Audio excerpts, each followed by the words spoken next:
Normal na sa isang mag-couple o magkasintahan ang makaramdam ng selos na nagiging dahilan pa nga ng mga hiwalayan. Karaniwang dahilan niyan ay kung may third party o kung may ibang taong involved sa inyong relasyon. Selos din sa mga material na bagay, minsan ay sa kaibigan at iba pa. Pero paano naman kung ang pinagseselosan ay patungkol sa past relationship ng iyong partner?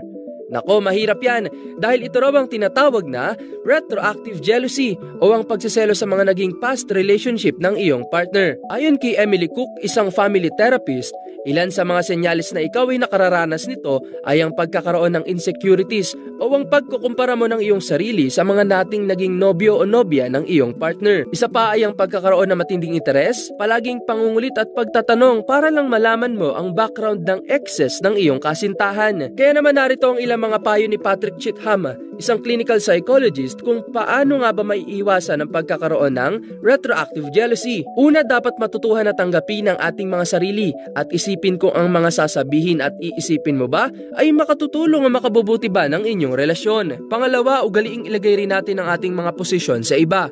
Kung gaano mo kagustong maging successful ang inyong relasyon, isipin mo na gayon din ang kagustuhan ng iyong partner, kaya't wag laging pangunahan ng mga bagay na wala tayong kontrol. Panghuli at ang pinakamahalaga sa lahat ay ang pagkakaroon ng bukas na komunikasyon sa inyong mag-partner. Ika nga nila, communication is the key, kaya't ang pagkakaroon ng bukas na komunikasyon at pag-intindi sa isa't isa ang pinakamabisang paraan upang maiwasan ang pagkakaroon nito, lalo na sa mga nakaraan na tapos na. Kaya move forward and go for the better para tumibay ang inyong relasyon.